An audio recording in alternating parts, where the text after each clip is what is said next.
I could eat this every day for a year and still not have enough. Yeah, I've noticed. It's funny. When I first got out of prison, I was so confused. I had almost no appetite at all. Now I can't seem to stop eating. I'm afraid I'm going to blow up like a balloon. You're happy then? I don't know. Yes, I think so. Things weren't as easy as I thought they'd be. But working with Angela's been wonderful, and the free accommodations made a big difference. Well, you weren't paying any board at Mrs. Whitten's, were you? Oh, that's hardly the same thing, Greg. I'll introduce you to Mrs. Whitten one day. Oh, don't bother. A close friend of your mother's, I can imagine. Well, Angela's just the opposite. And I really feel at home in that house. You know, she's a wonderful person, very sophisticated and sure of herself, yet thoughtful. Did you see that coat I had on when I came in? Mm-hmm. Well, she let me borrow it because she thought it'd make me feel better, and she was right, it did. Even if they did take it off me the minute I came in the door. Don't get too dependent on her, Karen.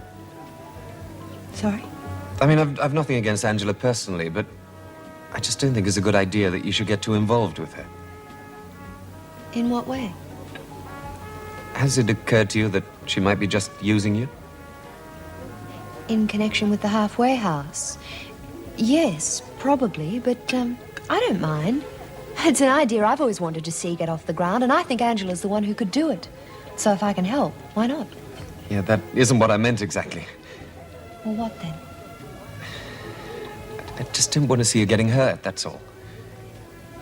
Why should I get hurt? Oh, nothing, forget it. I'm just being silly. Greg, you really are very sweet to worry about me, but I can take care of myself. Yeah, sure.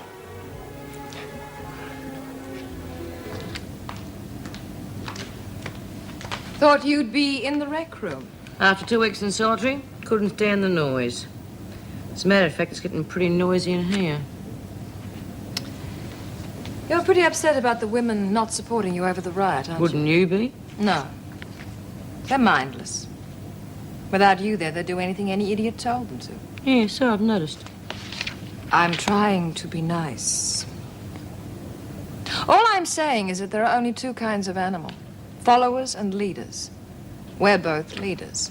So we can lead together, or we can work against each other. You can't beat me.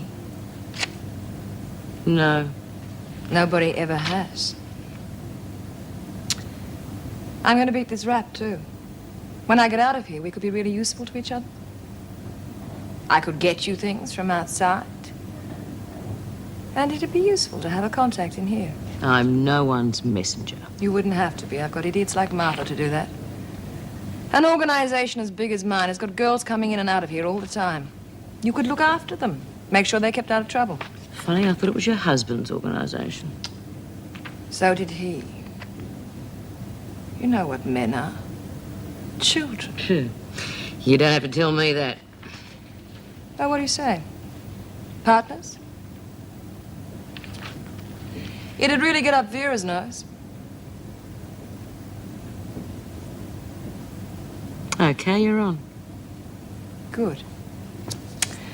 Let's, celebrate. These are the last two. The screw's got the rest. However, there's plenty more where these came from. To us. To us.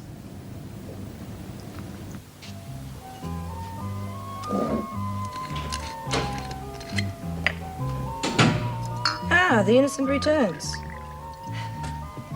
Hi. How did it go? Great. How was the food? Wonderful. In fact, the whole evening was wonderful. But the best news of all is that Greg's decided to go back to the prison. Congratulations. Well, well, well, did he say why? Knees and perfume. Have I missed something? No, it's just a silly joke. Honestly, though, Greg's a very good person. I don't think he did it just to impress me. No, indeed. I should think he expects a little something in return. No, Tina, Greg's not like that. He's very straight. Aha. Therein, I suspect, lies the motive. What do you mean? That's enough, Tina. You mean you haven't told her? Tell me what? What does your, Dr. Miller think of Angie? Nothing. Nothing. Oh, no, I don't mean nothing. We talked about you, of course, and the PRG. He warned me against getting a bit too involved. Oh? With whom?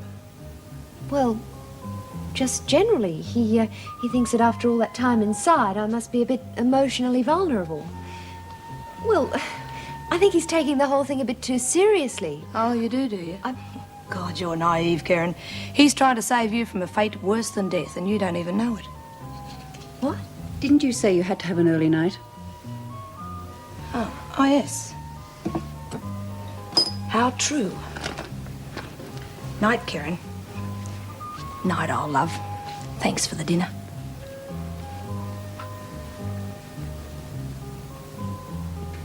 Would you like a drink? No, thanks. Tina's a very intuitive person. She's often right.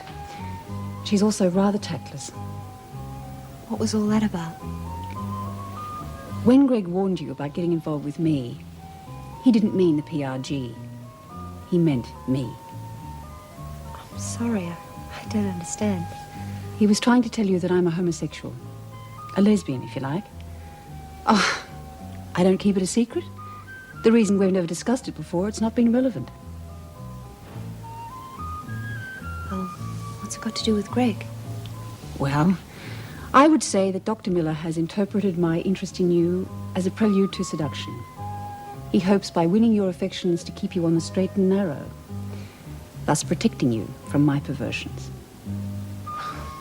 You don't have to stay here if you don't want to, Karen. Of course I want to stay here.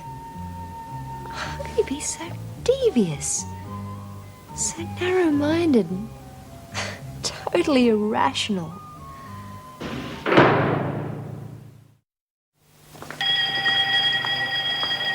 Hey, Tony, who's working the press today?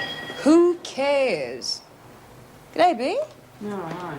How you going? Gee, it makes you sick. What's up with you? Oh, bloody Tony. I nearly get me face pushed in standing up to B for her, and now they're thick as thieves. Don't worry, love. It's better than having them fighting. Yeah, well, if they do, they can do it on their own in future. I wouldn't help either of them. Keep your voice down, they'll hear you. I don't care. You don't care? Now, you better be careful. You don't want to get on the wrong side of that McNally woman.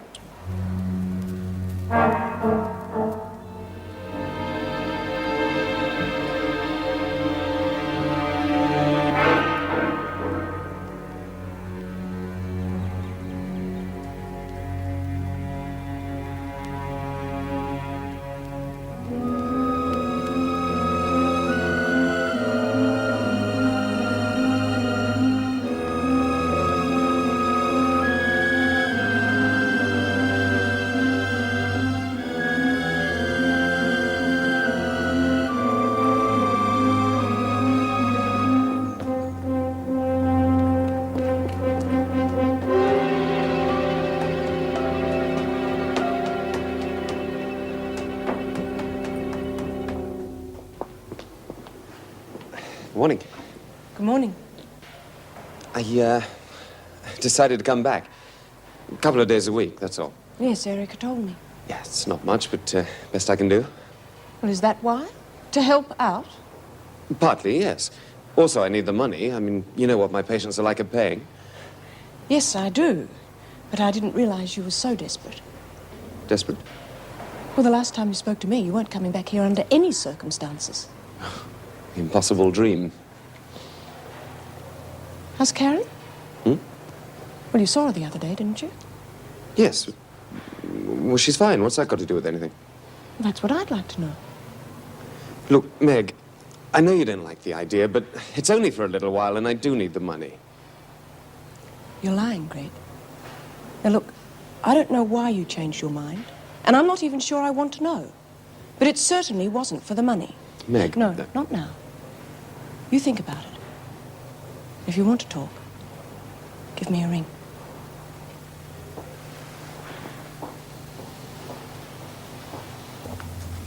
She back yet? No. What's the word? She gets the chop. Right.